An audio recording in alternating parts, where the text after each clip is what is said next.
Hello, everyone. I'd like to call the meeting of the Board of Directors of Lehigh County Authority to order, February 28th, 2022. The meeting is being, I believe it's being broadcast. And if there's any public participation, please sign in. Doesn't look like there will be any of that. Review of the agenda, an executive session. Are there any additions to the agenda? Thank you. We have one executive session planned for after the close of the regular meeting to discuss matters of personnel. And while we're reviewing the agenda, I'd like to just take a moment to make a staff announcement. We've done a couple of these over the last few meetings. Today's staff announcement is related to John Parsons, who is on Zoom, and John is attending his last board meeting as an LCA employee. And John, you want to share a few words with us? Yes. Hello, everyone. I would just like to take the opportunity upon my retirement date to thank all the members of the board now and in the past. You've all been extremely professional and courteous with me, and I've always appreciated the fact that we could have pretty much any conversation that there needed to be. I just wanted to wish you well, and I wanted to go out and have the opportunity to say that to all of you. The only regret at this point is I couldn't shake all of your hands. Some of you aren't in the office. But anyway, I just wanted to say that and go out on a note knowing that I had full respect and professional relationship with all of you, and I fully appreciated that. Likewise.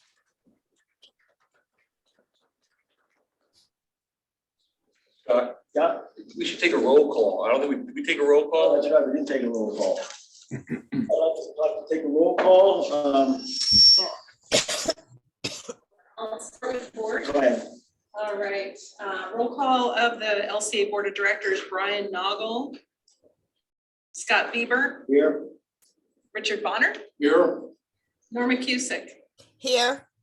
Ed Lyons, Here. Kevin Baker, Linda Rosenfeld, here, Ted Morgan, Here. Amir Famili. Here. All right, so we have 7 board members present today. We also have our solicitor, Mike Gall from King's Bride, and some staff members in addition to myself, Lisa Gross. We have Ed Klein, John Parsons, Chuck Volk, Susan Sampson, Andrew Moore, Bill DePoe, Lisa Miller, Todd Marion, and we have 2 guests from our staff today. Jerry Shervala and Jason Gruber are both on to discuss one of the particular items on the agenda. We have some other guests on the call that we'll introduce as the topics come up that relate to their the reason for their attendance. Thank you, Lisa. John, while we still have you on, do you have any words of wisdom for the board going forward? You have a lot of knowledge. I think John's turned off maybe. He's muted. Words of wisdom? No, Scott, I really don't. I mean, a lot of good things are happening here. I feel very comfortable leaving, knowing that there's a ton of younger people that are ready and willing and able to take my place. So I leave here with head held high, and I'm sure things will continue with LCA as they've been the last couple of years. And no worries on this end, I can tell you that. Thank you, John. Next item on the agenda would be approval of the minutes. I'd like to make a motion that the minutes be approved for the meeting of February the 14th as published. We have a motion, we have a second.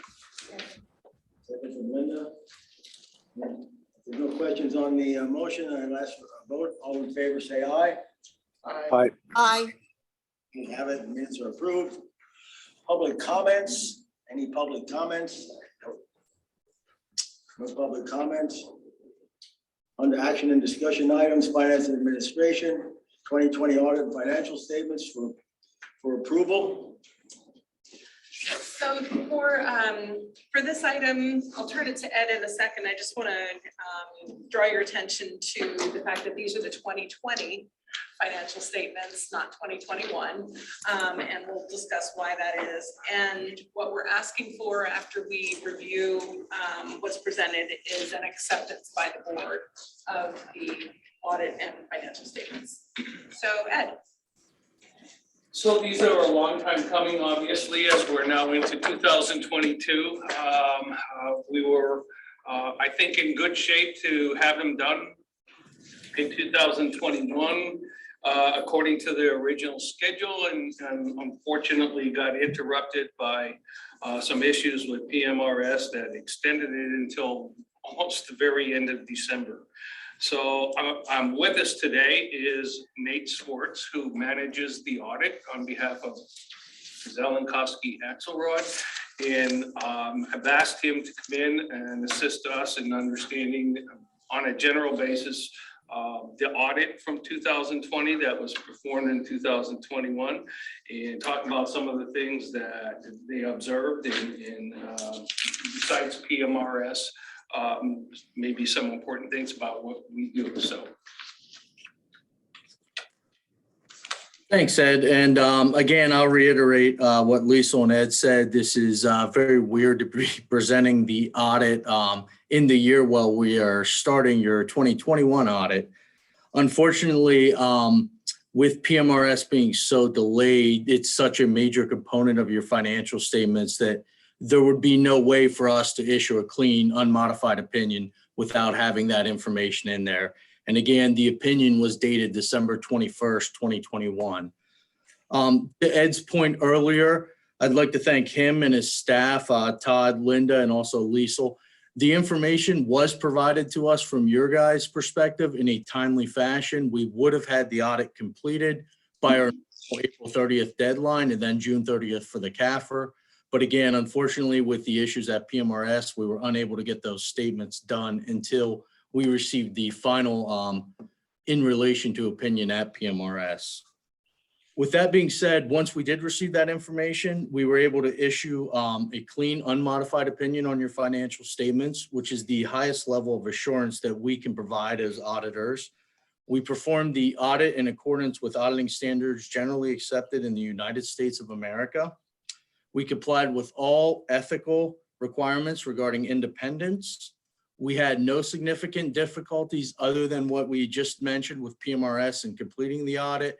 Again, everything was provided from your guys' end timely. Everything worked out. It agreed. We were able to get the audit done with that one holdup. There were no uncorrected significant material misstatements. We had no disagreements with your management team on accounting issues. And there were no consulting from other accounting firms that we were aware of. And again, there were no significant internal control issues that we need to communicate to the board. Thank you. Are there any questions on this report? I have a question. Why is PMRS always late? I believe they had, I believe they implemented a new accounting system during that time period, and there was issues with regards to reconciling the subsidiary ledgers. I'm not part of that audit team, but I know that that was the issue, and I believe they had turnover of their CFO. I think they turned over 2 CFOs maybe during that period. I think you're right, Nate. I remember hearing that there was 2 CFOs that have come and gone. So you're right. It was a system issue. They were just unable to completely implement the system, do it in an acceptable manner for them to continue to operate in the way that they needed to operate to get all of the information and numbers put together. The turnover and the loss of people as a result of it hurt them more immensely.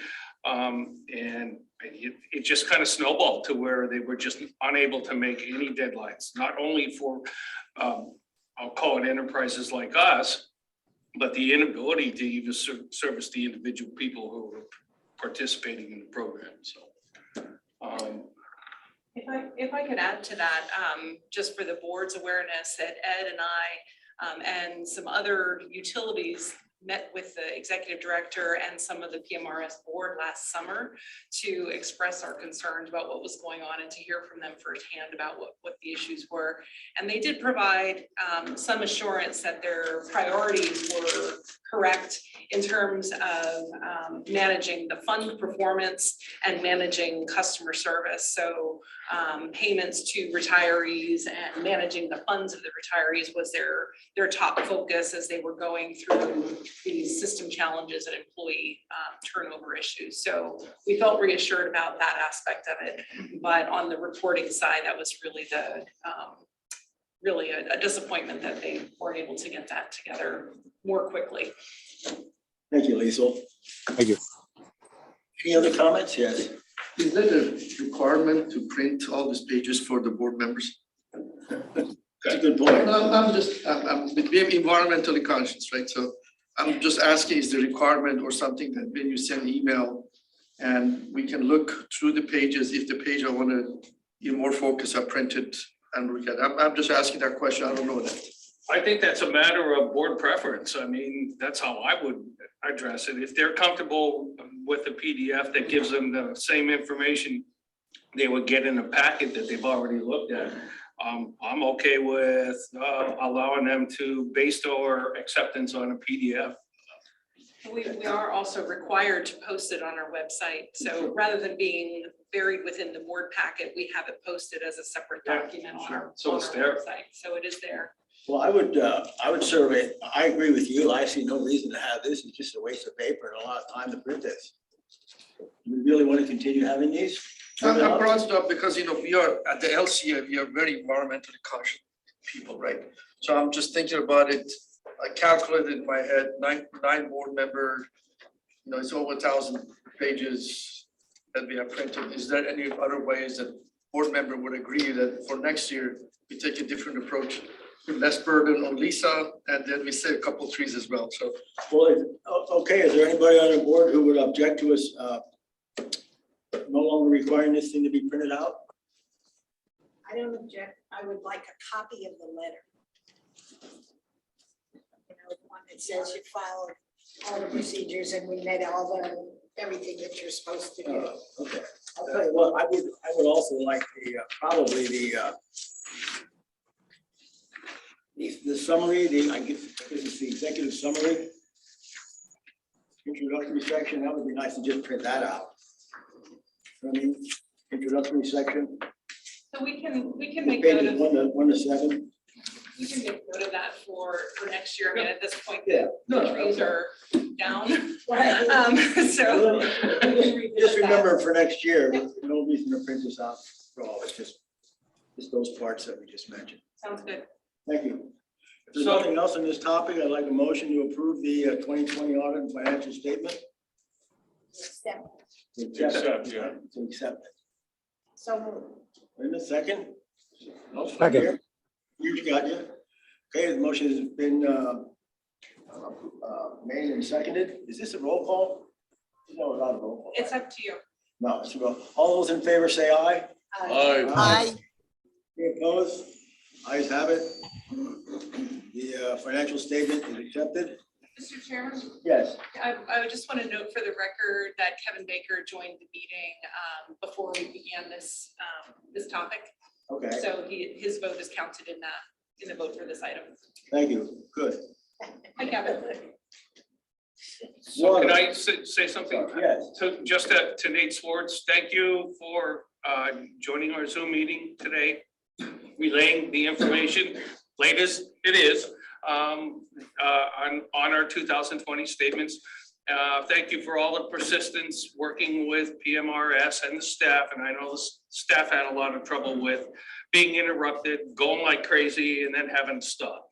Hopefully the 2021 statements go a little bit more smoother, at least from PMRS, and we can actually get it done when we really want to get it done. But thank you to you, Nate, to you and your staff for the persistence on that, and we look forward to more persistence in 2021.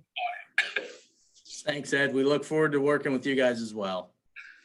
Thank you very much, Nate. The board feels the same way. Thank you. Yep, take care, everyone. I want to also congratulate you and your team because, getting pulling these things together, financial things, is not an easy job. And every time we pass it by, I fly in color. So congratulations to you and your team for the great job every year you do. They do most of the work on this. Thank you. Next item, water, Allentown Division. We have another emergency water line break. We want to back up on the agenda, the Board of Directors election of Oh, officers. sorry, Mel, missed that one. Important one. Norma, you are the nominating committee. Do you have your report? Yes, I would like to make these nominations. Brian Nago as chairman, Scott Bieber, vice chairman, Dick Bonner, secretary, Ted Lyons, treasurer, and Norma Cusick, assistant secretary. Okay, the board has heard all of that. Since there are no contestants for this, for these offices, I would like to have well, let me just say, let the record reflect that the nominating committee has submitted these following names. Since there's no contestants for it, I would like to have a motion that would approve the election of all of these named officers to their positions. So moved. Motion by Dick, Second. second by Linda. Any questions on the motion to nominate these officers for another year? None. All those in favor say aye. Aye. Opposed? Ayes have it. We have our new slate of officers for this year. Thank you very much. Thank you, Norma, for doing this. So welcome. Scott, just for purposes of the record, I think you should state the results of the election by office, so. Okay. The officers that were elected were Brian Novel as chairman, Scott Bieber as vice chairman, Dick Bonner as secretary, Ted Lyons as treasurer, and Norma Cusick as, what was your position, Norma? Assistant secretary. Assistant secretary. Thank you very much. Okay, on to the next item, water. One division, emergency declaration, water main break. All right, so we have a memo on gray paper that is going to be presented by Jerry Shavala, who is our Deputy Director for Field Services, as well as Jason Gruber, who's the manager of the water distribution and sewer collection system in Allentown. Good afternoon. On January 28th, 2022, there was a main break in the 200 block of North 27th Street between West Chew and Parkway Boulevard. The 8-inch main split and we lost a 12-foot section of pipe on the south side of the southernmost valve at the intersection of Chew and 27th.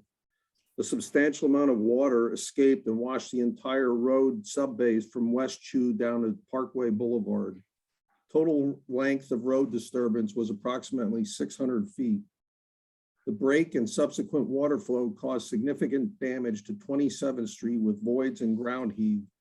Jason Gruber, manager of the distribution and collection department in our Allentown division, and his team were able to isolate and shut down the leak. The existing water main was installed in 1952 and is an 8-inch spun cast gray iron. The records also indicated we had a similar break, a longitudinal, in 2001. Because of those factors and the amount of destruction to the roadway and repairs required, LCA opted to have the water main and services replaced prior to fully restoring the roadway surface. This also allowed LCA to explore more of the subbase and verify if any other voids were present. Upon inspection of the damage and internal discussion, Jason Gruber's recommendation of replacing,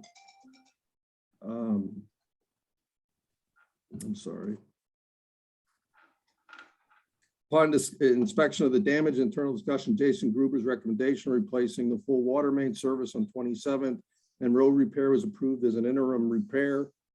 The emergency repair and road restoration was completed on February 16th, 2022 with cost details shown below.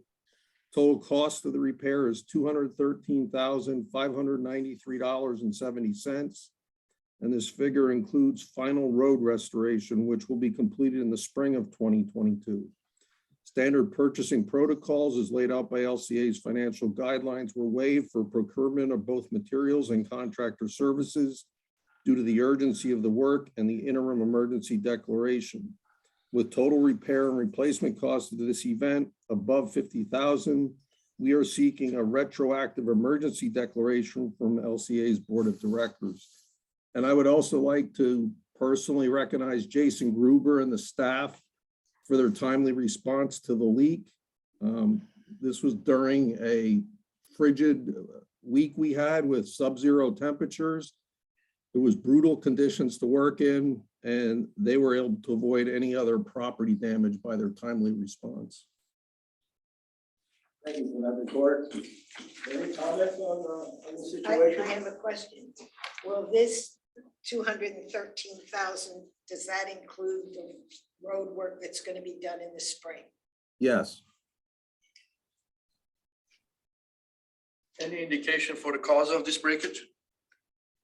Just the old main, it's a spun cast iron. Like I said in my report, it was put in the 1950s. And it's just at the end of its life cycle. Does that mean that we could possibly expect more of these? Jason, you want to jump in on that? But I would say anywhere where we have the spun cast, yeah, there's a potential for that. That's $1 million question there. Yeah, I mean, spun cast, what we primarily have concerns with in the city is the spun cast gray iron that was installed in the 50s. That seemed to be more of our break history compared to the older pipe that was pit cast, seemed to be made a little heavier. We don't have as many problems with that pipe. How many miles of spun cast pipe do we have? I'd have to look offhand. We're probably about 20% still spun cast. Is any of that scheduled for replacement as far as our long-term replacement plan? Yeah, actually in 2022, this year, we have a little over a mile of pipe to be replaced. And I think almost 90% of it's going to be spun cast, you know, based upon breakage history. That's where we target and have replacements. That's good to know. Any other comments on this issue? Thank you. If not, I would like a motion to accept this, to make this declaration of this emergency retroactive repair and expenditure. There's a motion by Jeff, second, Amir, second. Everybody's heard the motion. If there's no comments on the motion, all those in favor say aye. Aye. Ayes have it. The declaration of the emergency expenditure is approved. Let's see, next issue, wastewater. Here we are, back to our favorite topic, the 537 plan. All right. Before I go any further, is it possible after Phil makes his presentation, at some point you can prepare, I'd just like to see a list of all the expenditures of all the contracts we have for this 537 plan as it continues on. Sure. It just seems like it's, yeah, I mean, it's just, you're nice to see a summary of all our expenditures. Yeah. For these different tasks that we have. We've been asking for a lot back to back because there's a lot of work spinning up in 2022 Right. for this. So I'm sure that Phil's tracking all that and can certainly provide that. Yeah, just a nice little list maybe. And then next meeting, sure. So okay, for this one, Phil DePoe is here in person to present, and Mike Schover is also on the call with Arrow Consulting, who's the consultant that we're talking about today. I have a brief presentation that Phil's going to go through, which was emailed to the board in advance and posted on our website as well. So anyone who may be having difficulty screen sharing can get to it that way. Phil, you want me to put it up now? Sure. Okay.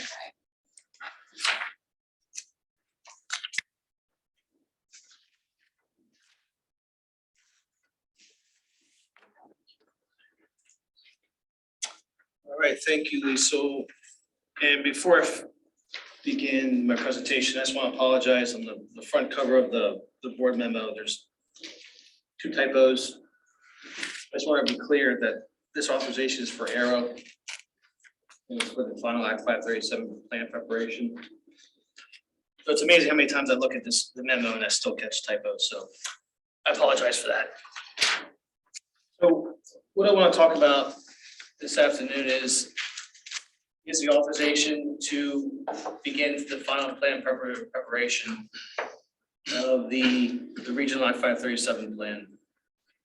And I'll say it two times total, so you won't have to hear me say it 4 or 5 times.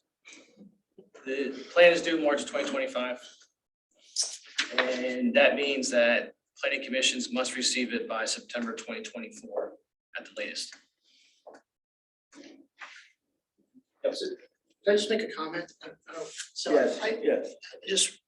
just a question and a comment, because just in regard to the schedule, I think at the end of 2023, you should sit down and reevaluate whether that schedule is achievable and go back to DEP earlier than later. I don't know where we are on approvals with this. It's the last one you need. But I just think that that would be beneficial, because I just know it's a really, really tough schedule. I don't know if it's achievable or not. And it, So, to that end, sorry, Phil, I just want to jump in on that because we've been talking about that, and in December, we met with our main representative from DEP to talk about the schedule. So okay. DEP is already aware that we're not that we're saying we're not going to meet the schedule, but that it's an aggressive time period to try to get all of this engineering and then the political approvals done. Right, because we're still just getting approvals for engineering work now, and it hasn't even started, so it just seems like that would be to reevaluate at the end of the year and see where you are. Yes, for sure. So Building on that question, do we have a flow diagram, I don't know what to call it, a diagram that shows, okay, these are the step estimate, these are the pinch point. If this does not happen, all these has to move. Do we have that, such a thing established? We do. Can we be able to see that as a board? Sure. Because that, at least, I'm going to back, money is one thing, but at least understanding of what are the pinch points. And if you don't meet this target, this has to be shifted.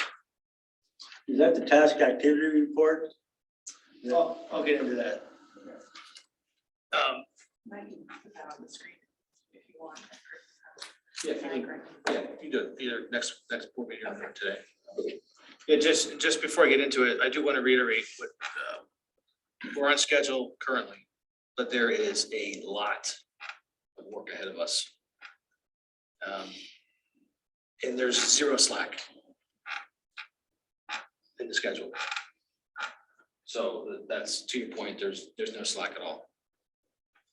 So I guess why are we talking about this request specifically? This slide probably looks familiar. This is from our recently adopted strategic plan. We identified major items in 2022. And of course, the 537 is the first bullet point. So that's just reiterate how it's tied to the strategic plan.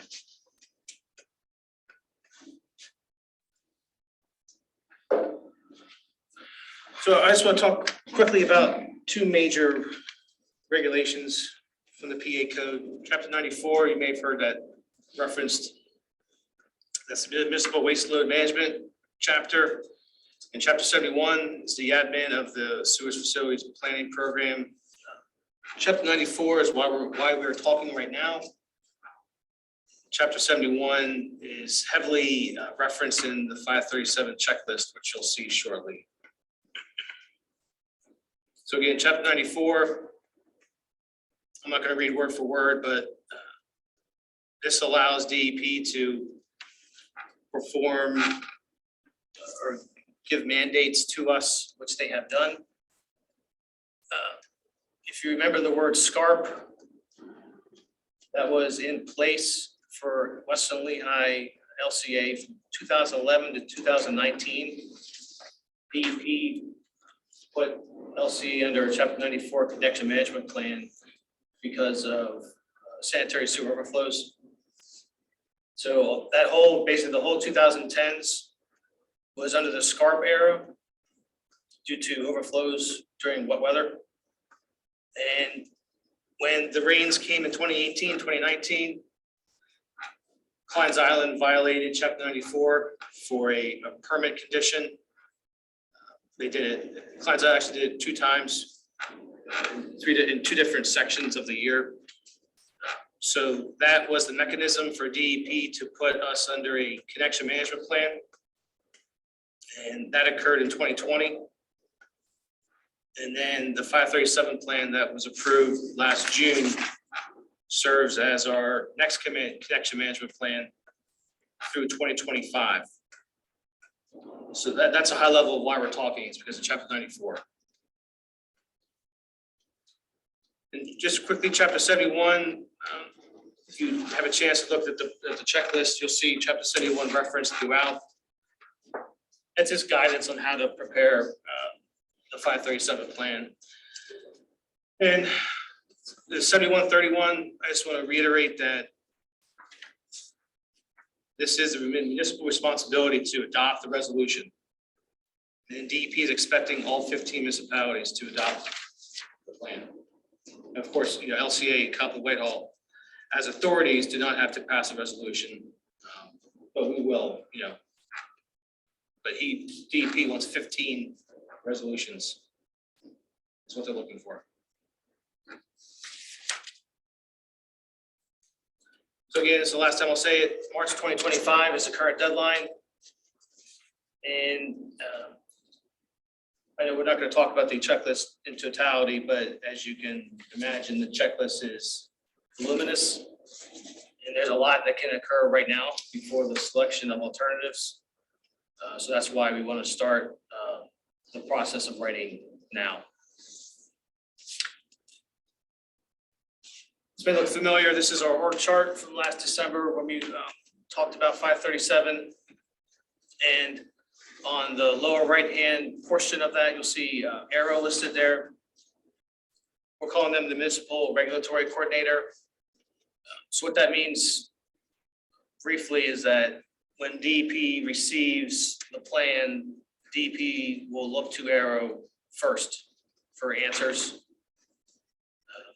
And before we even get to that point, someone needs to coordinate with all the municipalities regarding the resolution process and the whole, the review process with the municipalities. So that's why they have that title as Municipal Regulatory Coordinator.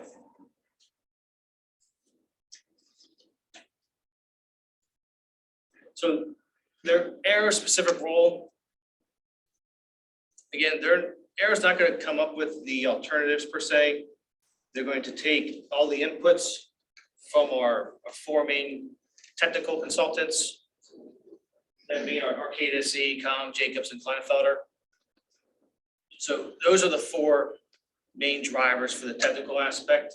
And Arrow is going to compile all the alternatives into the final plan. So that's what Arrow's specific role is regarding the writing of the plan. Like I mentioned, September 2024 at the earliest, at the latest, because with the 537, you have to give it to the planning commission. They have 60 days to review. And then the public comment period is only 30 days. But I imagine there's going to be a lot of meetings and outreach in the later half of 2024. So again, that September 2024 is our target.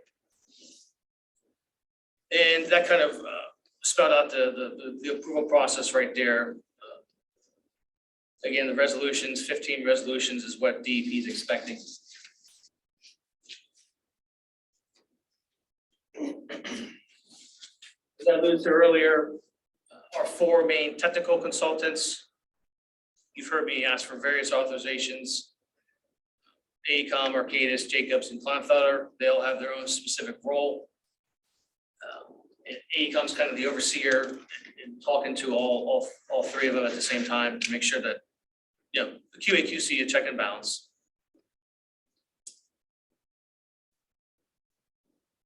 This schedule is inside Arrow's proposal.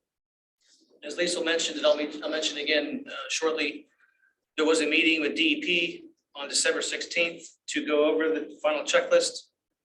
It was a 3-hour meeting and we went line by line through that checklist where he said, A circle means yes, X means no. Now there's reference in the board packet that you have. So, you'll see a large gap there between April 2022, April 2024. So, in reality, we have 2 years to take all the alternative analysis and put it into the plan and agree upon it. That's going to be the tricky part, is the agreement. So, Phil, I noticed on the comment period, you're showing actually 45 days between the beginning of the comment period and the end of the comment period. It's a 30-day period, but it's showing 45 days here. Yeah, That's and that's just a rough guidance, yeah. But their regulations is 30 days. So yeah, we give some, slack there for meetings, whatnot, but. So that's our best guess at how to hit the schedule. And like Jeff said, this is extremely aggressive, given the magnitude of the decisions and the money that could be spent. But unfortunately, this is the situation we're in.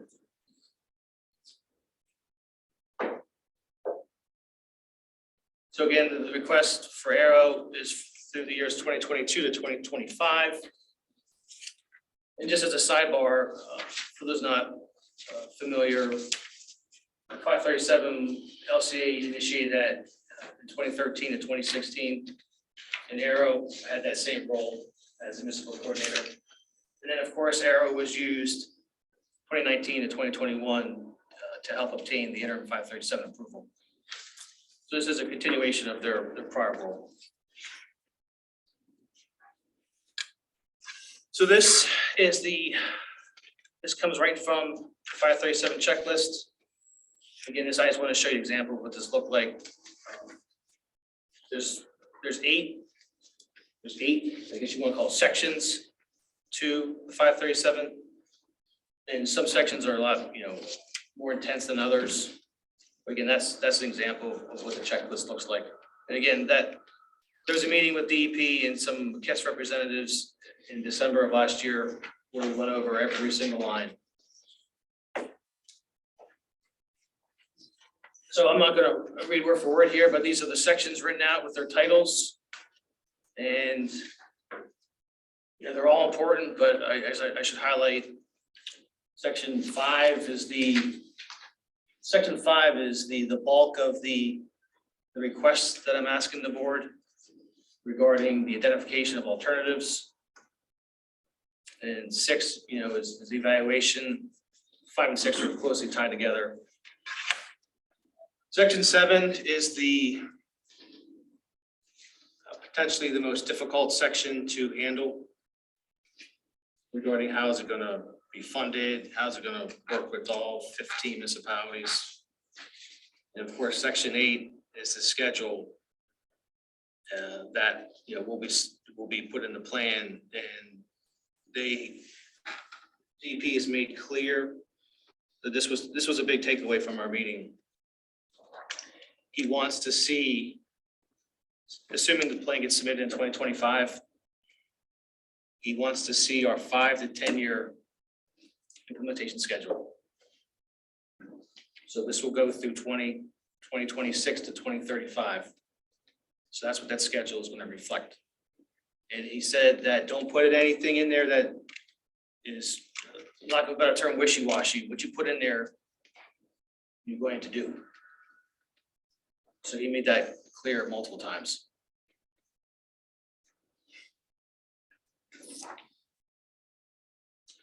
And as we wrap up here, again, this is specific items right from Arrow's proposal. Meeting attendance. And Scott, I know you'd asked about the TAR. That TAR is used as a formal, I guess, as a formal receipt of what Arrow is going to prepare for the 537. In the past, that TAR could be used to get reimbursement back. Of course, that's not funded anymore. 50% used to be 50%. And of course, that's DP. Every time we meet with him, he says, ask your legislators, there's no money for this. So we still have to do it. It goes on the record for DEP. But if the money was there, we would give 50% back, but of course it's not funded anymore. Phil, when they submit the task activity report, can we have a copy of that from the board? Sure. I'd like to see that. Help the board familiarize the board with, Yeah, I know Eric has already started a draft of that, so yes. And DP, I'm glad you reminded me, Scott, DP did want every municipality to sign that TAR. So again, we've heard some of the stuff already about the coordination between municipalities. That fourth bullet point, of course, where the bulk of the work is going to be. I mean, the interim plan, if you've ever seen a hard copy, was this big, and there was nothing built. There's no projects in it. So you can imagine how big this is going to be. So that's a summary of what Arrow is going to be doing for us for the next 3 years. And it may not be listed here directly, but this, of course, this is an entire KISS plan. So that means that the city has authorized LCA to execute this on behalf of the region. And the city will be using their AO bond money to fund this. And the specific request for Arrow is 184,705. And the CPA request is 234,705.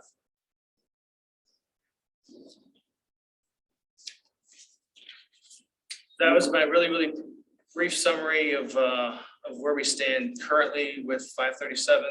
And I do owe you, I think, 3 items, a list of the spends to date, visualization of where we are right now, and then the TAR for the board. So I will have all 3 for you.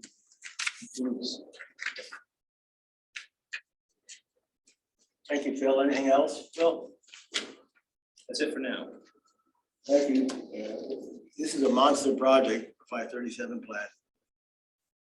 I can't imagine what it's going to be like to put this thing together. I'm familiar with, and I think Jeff is too, familiar with sewage planning models of a small scale. I can't imagine what this is going to be like. But anyway, so we have a capital project authorization before us and a professional services authorization before us. Capital project authorization is for $234,705. The professional services authorization for Arrow to start preparing this 537 plan is $184,705. I make a motion to approve both of these. So moved. Was that Ted? Yeah. Ted. I'll second. Second by Linda. Is there any comments or questions about this motion? All those in favor say aye. Aye. Aye. Any opposed? Ayes have it. Capital project authorization and the professional services authorization are approved.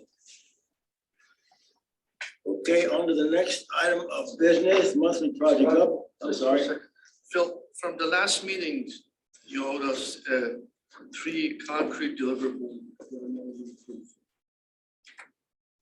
Yes, I can talk with, I can talk about that, and Lisa will chime in too, if you don't mind. So 3 documents to date from AECom there's a technical memo it's still living, right? Because we're still evaluating alternatives. So that's a technical memo from the past 2 years that has specifically looked at the pre-treatment plant direct discharge option and the corresponding costs to that.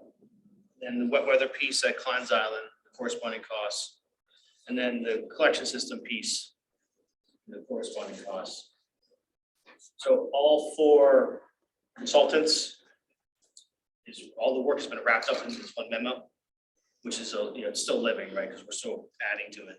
So that's one. Second memo is a DRBC memo, the Delaware River Basin Commission. And things continue to evolve with DRBC regarding the direct discharge option. So that's also a living document, and the problem with DRBC, there was a changeover of personnel there. And difference of opinion on this direct discharge option, so that's still a living document. And then the third document, I should say the third tool is our cost revenue benefit tool that was authorized. It's been late to 2020. And that tool is designed to look at the different alternatives to see how that impacts the different billing, the impact on billing to the different signatories, assuming the agreements stay in place. So those three are the main three tools that we have right now, 2 years into it. So AECOM is sort of overseeing the technical work that the other group are doing. And they're gonna look at it, recommendation and things that you say, are we hold them accountable on their recommendation? Because if 4 years down the road, we find out that things went south, or it's just their recommendation and there is no binding on their technical, because in my opinion, at least if you pay somebody to do a recommendation, they have to stand by their own recommendation, right? Yeah, let me see if I can answer this a different way. The 2021 was all about collecting data for preparation of the model. And given the time schedule, there's no, we had to do some front loading of options. So that was the front loading these past 2 years. So once this model was complete and by this summertime, that's when the true screening of alternatives will occur. So I just want to set it up that way. But regarding the recommendations to date, the problem is that these regulators are changing their opinion on the fly. Indeed, AECOM is the direct link to DRBC. So that's the dilemma we have with, that's one example we have a problem with regarding alternatives. Is AECOM makes recommendations based on the current information they have from regulators. I'm talking specifically about the pre-treatment plan option. So that's, at least if you want to chime in there, but that's kind of the dilemma we have is not having concrete direction from DRBC at this current moment, as an example. I think that maybe just describing it a different way, what we need to present to DEP in March of 2025, the date that Phil's very focused on, has to be an implementation plan that is that can be implemented. So we need to be able to illustrate that it can be permitted through the regulatory agencies. We have to illustrate that we have a financial plan so we can pay for it. And we have to be able to demonstrate that it's the best technical alternative. So AECOM is trying to address the three pieces that Phil's talking about. AECOM is the one who needs to be able to address those components of the plan so that we can certify the plan or the projects in the plan will receive regulatory permits, that we can fund them, and that they are technically the best alternatives. So if we put a plan together and send it to DEP and it doesn't meet those criteria, DEP is not going to approve it. And I mean, that's really the ultimate, what we're asking AECOM to do. This work in 2022 is specific to the pieces that Phil talked about with DRBC and the financial tool and the technology. Sure. Obviously, if the regulation change, you're not going to hold them accountable. But if, for example, I'm asking this question because I'm trying to learn myself. If they put some recommendation, we took it to the DEP and DEP said, looks good, go forward. 5 years down the road, we study implementation, find out the technical feasibility, actually they missed something, right? Are they accountable for that or we are accountable for that? I mean, ultimately, we are.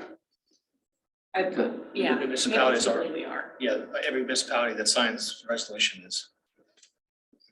So, and along those lines, the trickiest piece is coming up with a plan that all 15 can agree upon. and all 15 have widely different needs. I think the other thing too that we have to bear in mind when we get into implementation, I mean, after the plan is approved, DEP's looked at it, all the municipalities have looked at it, we've done our best job that we can with the plan. Then we have to implement it, and we'll have a whole new set of engineers who are going to design the projects. And when you're in design phase of the project, that's when we have maybe a little bit more of what you're talking about, Amir, in terms of making sure what we design will actually solve the problems that the project is intended to solve. And like getting to the work that Chuck mentioned, or Chuck presented last time about the Trucks for Town issue. Now we're in design phase of that. So the design engineer is going to have more accountability in terms of the performance of the facility than the person who planned it. Thank you. Thank you. Any other comments on this issue?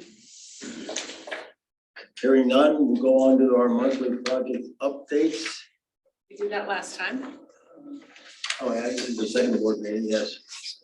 Monthly financial review, second board meeting of the month, digital board package.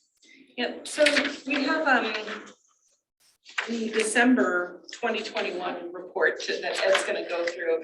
And I just wanted to kind of clarify what we're doing. We had a couple months where we didn't have 2 meetings, and we had the audit report today. So what we thought we would do is present the December report today, and then we'll just give you the January 2022 report, so that in March we'll be back on schedule, and Ed can present the February report in March as normal. We'll be back on normal cycle. Sounds good. Okay, so Ed, I have your presentation. I'll go ahead and screen share that for you.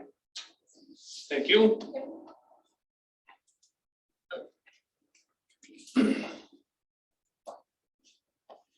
So I'm going to talk about the financial results for December 2021. And it's kind of funny because we were just looking at 2020. I said, oh, a year went by in a hurry. And I'll start with on a kind of fund by fund basis in December for the month. Just looking at the income statement, yes, there's a whole bunch of red numbers because they were negative across the board. Suburban water, wastewater, and city. And altogether, LCA was also on the red side in terms of net income. However, if we look at the Q4 forecast, we had predicted that and pretty much played out that way. In fact, we were better on suburban water, a little bit worse on suburban wastewater, but on the city side, we were better. So altogether, with help from the city, LCA ended up being, even though it was a loss, it was better than what we had thought we were going to see when we did the month. So on the cash flow side, again, all negative numbers. On the city side, you see a minus $5 million plus number. Essentially, we pay off the debt service in just 2 payments, one in June and one in the end of December. So that's how you could get to be minus $5 million in one particular month. So altogether, LCA was almost $8 million on the deficit side of cash flow. But as similar to net income, we had predicted it that way. And in fact, once again, we were better in total for total LCA with a couple water and wastewater on the negative side, aided by the city, again, just like they did on net income. So we'll go to year to date and we'll talk about the income statement again. Altogether, we now are on the positive side of net income for suburban water, hit a little bit negative on wastewater, and city division almost $4 million. And that's kind of an important number. That's on the robust side because over the years, based on capital having to be expensed and interest expense, that tends to be on the negative side. And so we turned the corner pretty well in 2021. So altogether, LCA was $5.5 million in income. Comparing it to forecast, it's nice to be able to say that water, wastewater, city division in total, across all 3 funds and in total, were better than what we had forecasted for the year to date. Cash flow statement, we were almost $3 million in suburban water. We predicted that, so it ended up being a little bit favorable to forecast. Suburban wastewater almost hit $1 million. We predicted some, so this one was a little bit unfavorable to what we forecasted on the city side. That $9 million compares to 8, and so we're almost $1 million better in terms of cash flow on a year-to-date basis. So what we worked on worked in terms of the agreement, and the amended agreement certainly helped us. So altogether, LCA looks good compared to forecast. On total cash flow, $1 million up. All of our debt service coverage ratios look pretty good. 3.77, 6.5, and 1.80 across the funds. And all of them are better than what we forecasted, and all are above the 1.20 target that we internally set. Those price increases that we have targeted for suburban, are they for water or for wastewater? That was for water. Okay. Okay, so we'll go to. I'm not sure why we have year-to-date and full year. Oh, I'm sorry. Yeah, no, full year. This one's a little bit different because every month we put a forecast out there and we compare it to budget. We don't talk about it a lot because we ultimately compare to forecast on a monthly basis. But this is good to see. This is taking the year now, which is over, and saying, how do we compare to budget? And on the income side, suburban water was 1.9, and that was pretty good compared to what we budgeted. Suburban wastewater was minus, and we thought it was going to be positive, and it was down by $1.6 million. And that's mostly on municipal revenues. City division, well, we had almost $4 million of actual compared to almost $1 million. So we were $3 million to the good on that. And LCA was $3 million better in terms of total net income. On cash flow statements, water. Can I ask you a quick question? I'm sorry. I'm getting really confused. In the suburban water, you budgeted $183,000 and you actually took in $1.9 million? In terms of net income, yes, not cash flow, net income. Oh, okay. Okay. So, on the cash flow side, we were almost -3 actual. We thought we were going to be a little bit worse at -3.5. So we actually did about $715,000 better. We'll get into some of the major factors in just a moment. Wastewater, almost $1 million on the deficit side. We thought we would be positive, and here was a combination of the lower municipal revenues and then some higher CAPEX spending, which we'll get into as well.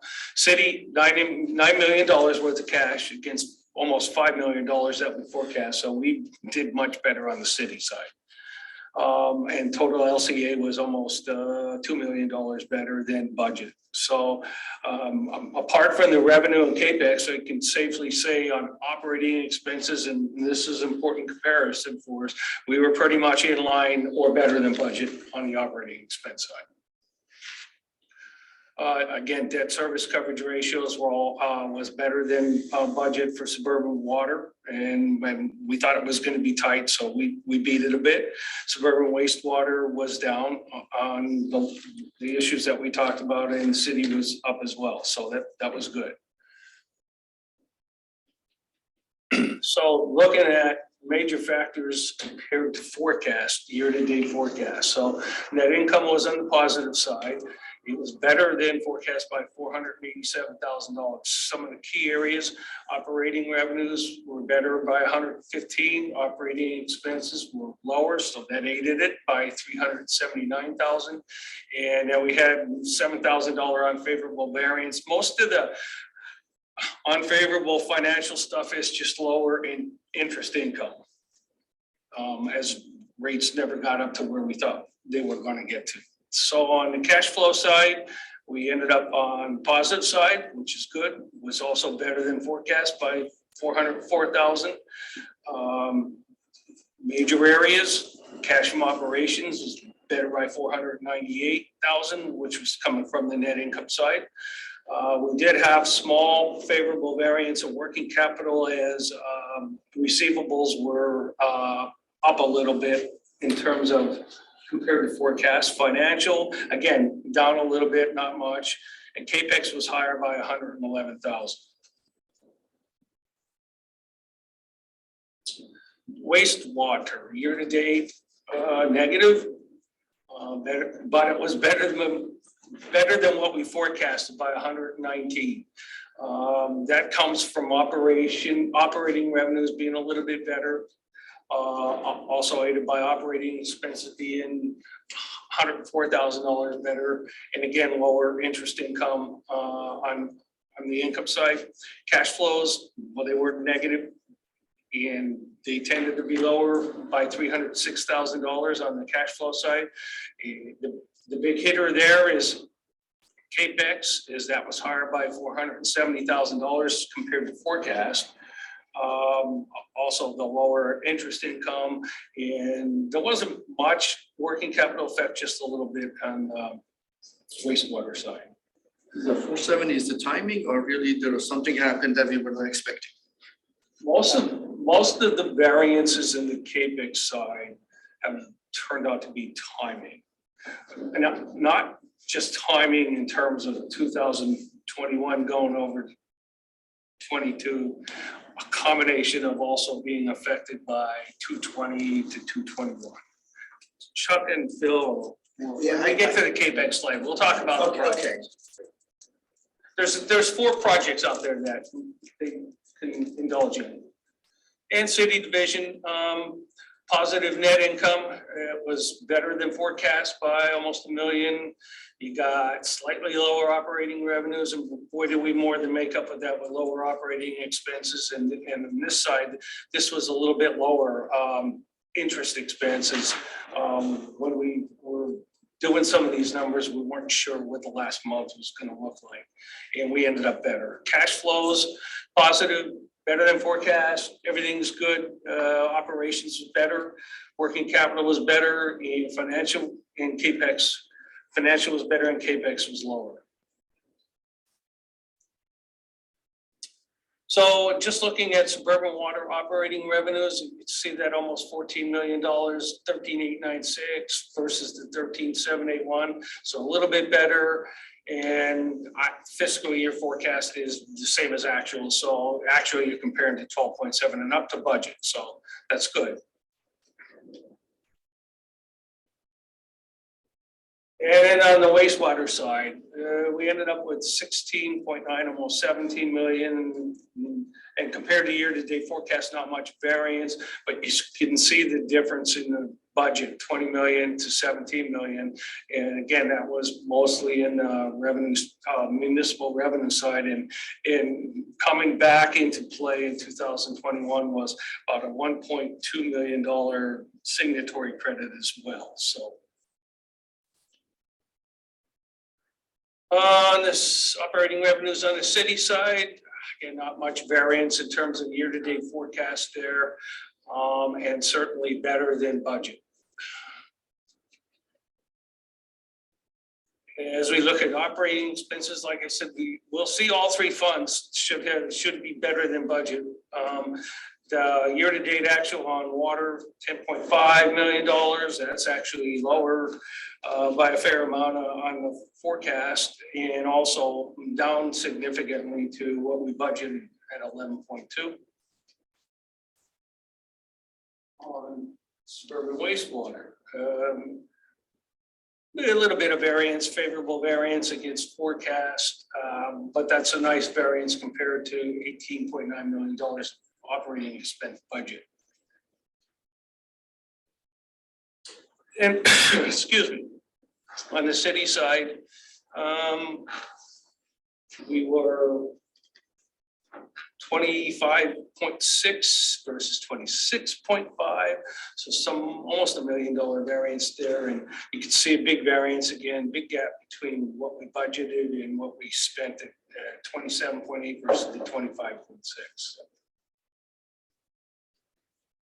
Boss, we can talk about your favorite subject, guys, CAPEX. On the CAPEX side, the total project spending, $4.7 million.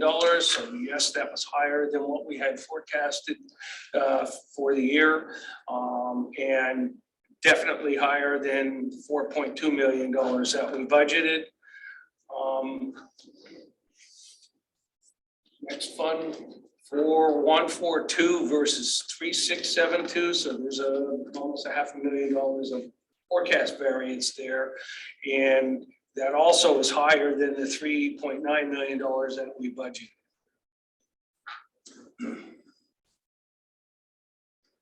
And on the city side, we're 7.6 versus 7.7 rounded, and we had budgeted 8.9, so we're down a bit to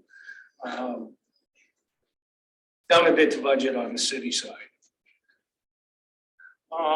When we boiled out all the pluses, minuses, and some of the good projects and favorable projects, unfavorable, these were kind of the four projects that stuck out as being the major drivers of variances. And I'm going to let Chuck talk about the first three, and Phil can talk about what went on in the capacity program. Thanks, Ed. The first project that you'll see up there, Arcadia water tank replacement. Basically, this project has been an anomaly in that it's been ahead of schedule. This project did not have to wait for any long lead time equipment, and the concrete tank manufacturer, they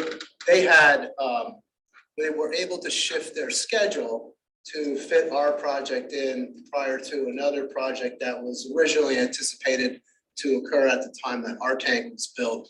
So the budget was set up assuming that they would not be finishing the tank last year, and they did substantially finish the tank last year. So that was the reason for the overage on the Arcadia tank project.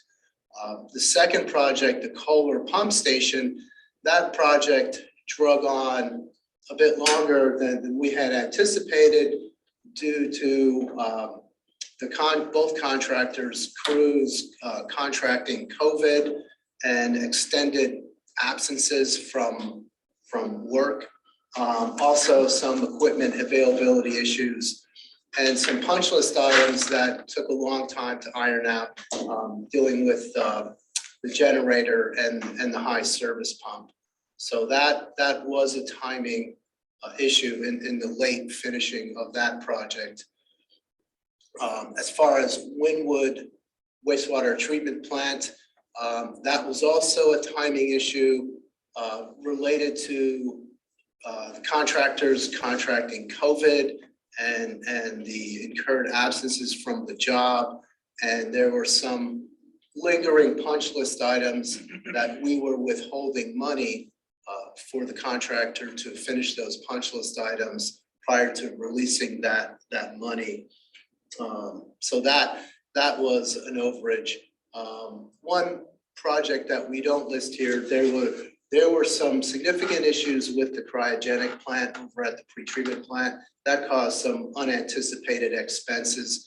They were straightened out, but that was not foreseen in the budget.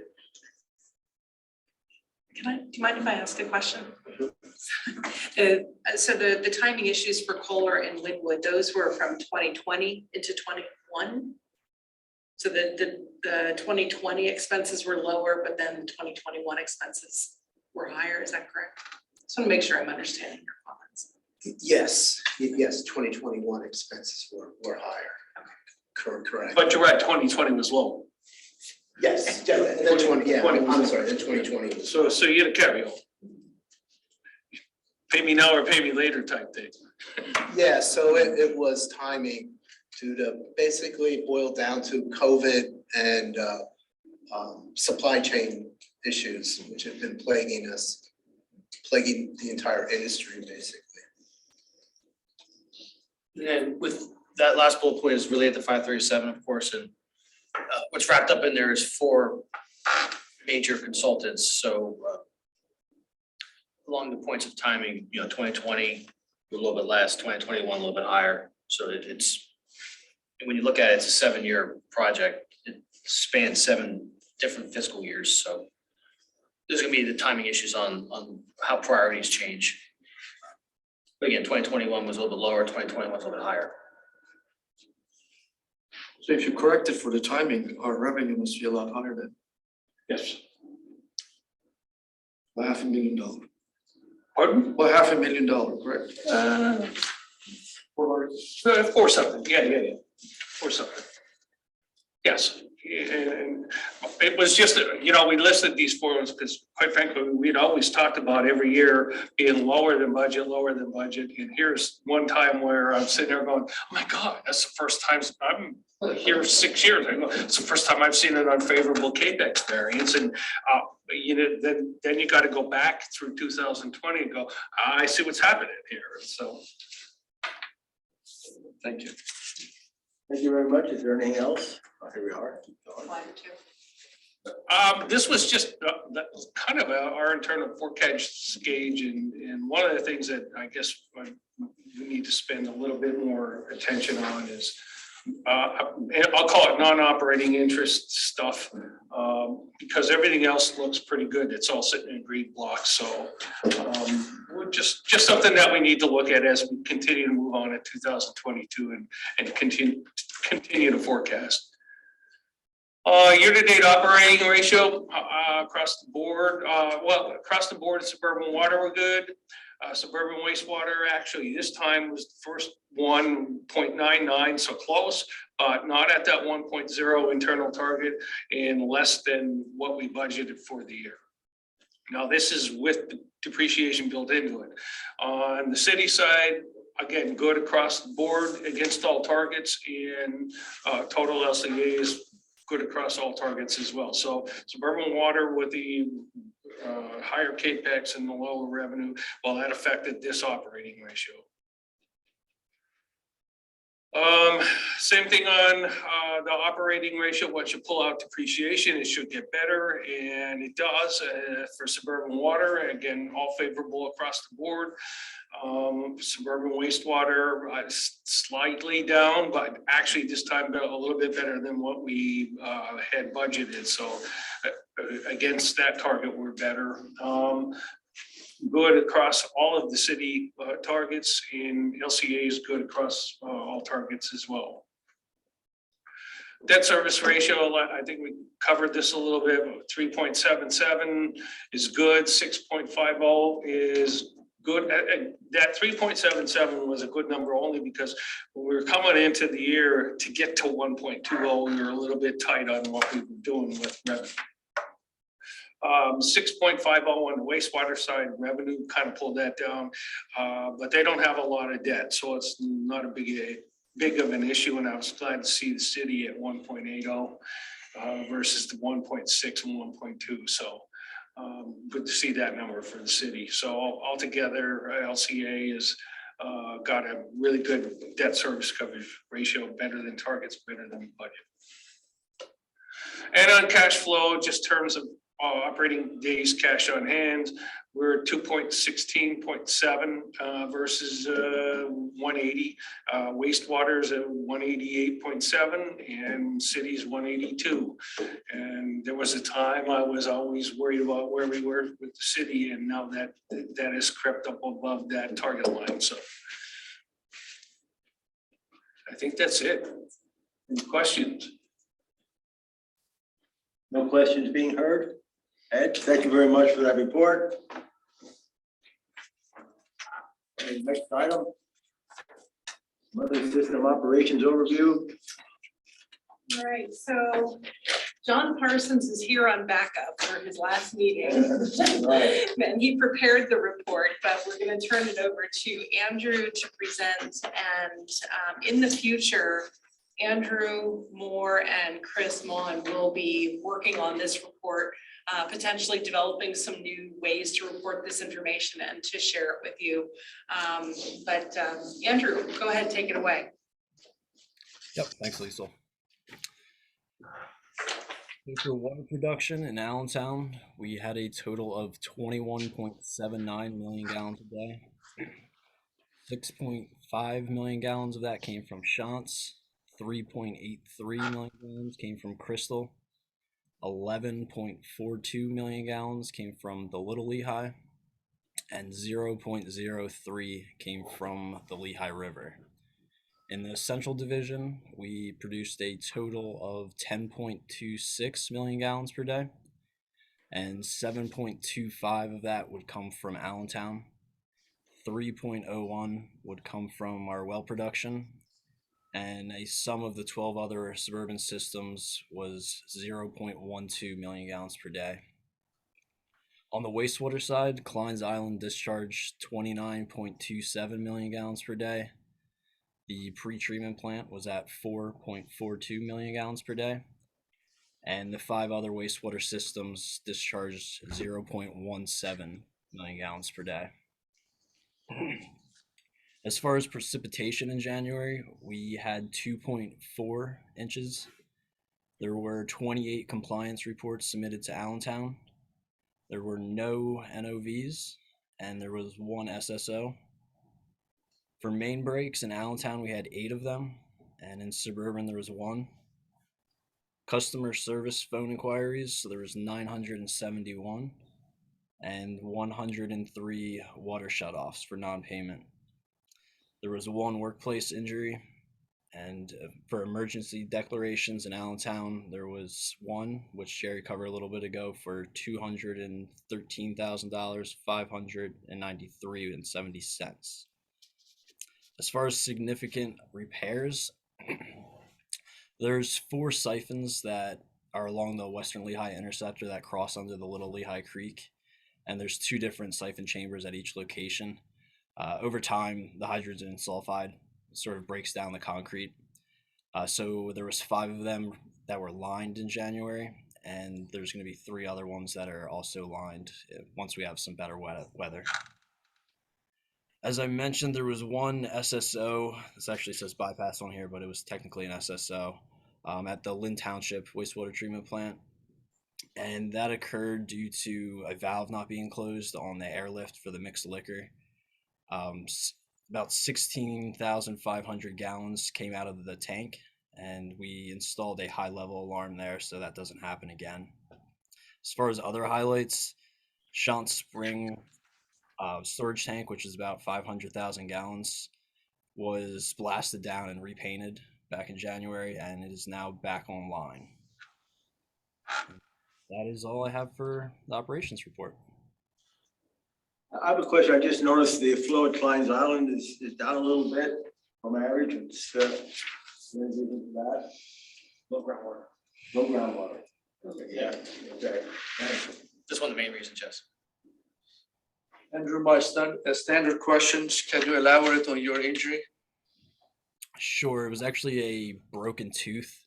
There was a hose that was stuck in the mud, and when the employee went to pull it out, it snapped back and ended up hitting him in the face.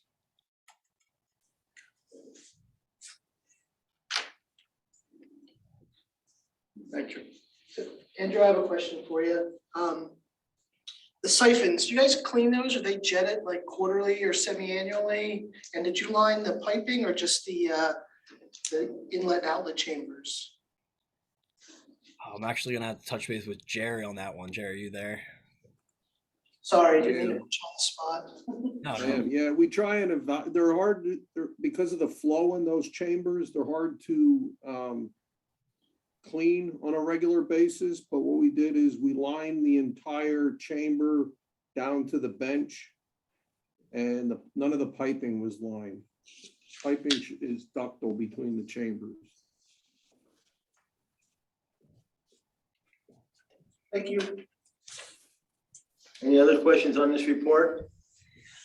I just have a comment, like we did for the board monthly project report. We asked for any feedback that you have.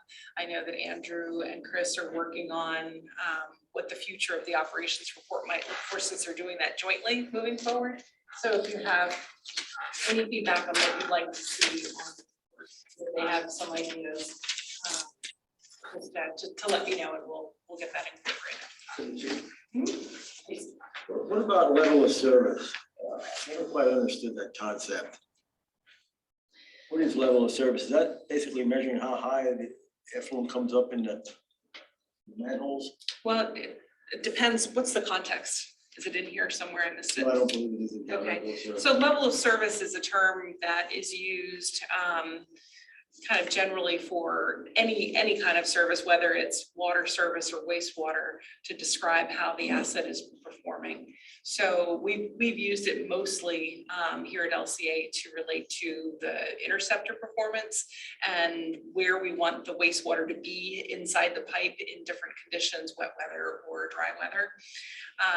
But level of service could range from main breaks or reliability, water quality, lots of different components of the service that we provide. Is there any way we could provide a graph maybe that shows the level of service, how high up the effluent levels come into manholes, like during peak flow periods? I mean, it's measured at different manholes, isn't it, as we go upstream? Yeah, it will be different at the different manholes. We don't have it graphically, or really we don't have the data to be able to share that with you. We do have within our strategic plan, maybe if you looked at some of the details we presented, the plan to look at smart covers or other types of monitoring devices so that we can gather that information, but that's not something that we have because we don't have level sensors on all of our manholes to know where the level of the sewage is. The modeling effort that Phil's been talking about with Arcadis, certainly with all of the meters that were put in place during 2021, the model is going to show us during that time period exactly where the sewage was in the system. We can certainly plan on a presentation related to that at some point in the I future. just think it's important to know that every day during peak flow, as the sewage backs up in our lines, it comes up into the manholes. Sure. And I think our dry day level of service is important to look at as well, because that's the whole reason we're doing the Trexlertown project, because we know on a dry day, the interceptor is full. So there's no room in the interceptor for wet weather. Okay, thanks, Lethal. Yep. Next item, staff comments. I believe that Sue has a brief comment under staff comments today. I do. Thank you, Liesl. Last summer, LCA was contacted by Treatment Plant Operator Magazine, which is an industry and trade publication that features wastewater treatment news, technical articles, and product information. And they wanted to do a story on operations and maintenance excellence at the Kleins Island Wastewater Treatment Plant. And that came on the heels of a number of awards received by the plant manager, Gary Saunders, and our laboratory team. So in late fall, Gary Saunders did an interview with a writer and then provided a whole lot of technical follow-up. They wanted very detailed information about the type of equipment, the age of equipment, the manufacturers, and so on. And then later, a freelance photographer came and visited, spent time with us taking a tour and shooting a whole lot of photographs, which was very cool. And he told us at the time that depending on how the pieces came together between the writer and the photographer, it could end up being a cover story. So he wanted to shoot a couple of potential cover photographs of Gary, the plant manager. So I'm pleased to share with you that the article is the cover story for the March edition of Treatment Plan Operator Magazine. It came out really great and very nice compliment of our team, and particularly Gary, the author, said, "After many years in this business, I remain impressed with the quality of the people working to keep our waterways clean." We've shared a link to the article on our LinkedIn page. You can go there and read it. We're going to feature it on our Waterworks blog on the website this week. And it'll be linked up on our social channels, Facebook and Twitter as well.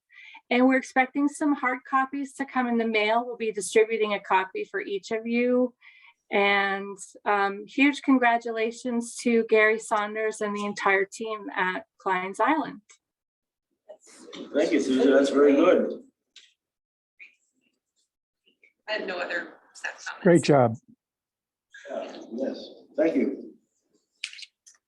Listeners' comments. No comments, thank you.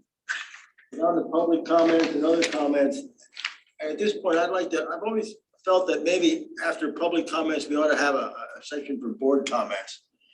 I have a comment.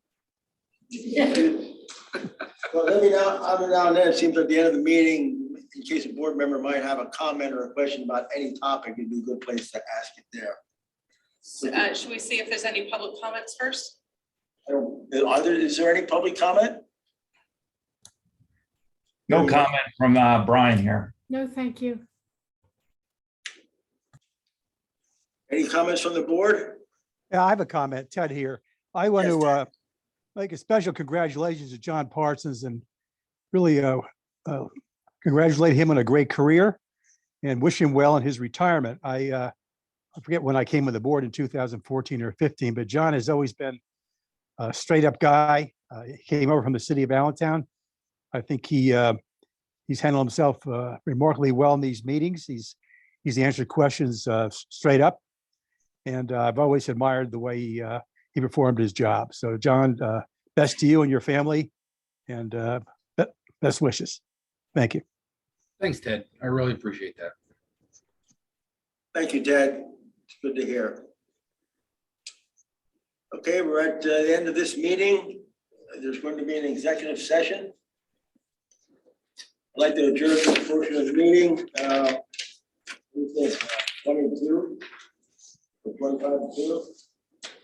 Gonna do 1:35 as the start of the meeting? 1:35, that's about 7-8 minutes from now. Okay, and there was a separate notice sent to the board with a separate Zoom link for that, for those who are joining by Zoom. So 1:35, we'll see everyone. 1:35, we'll come into executive session.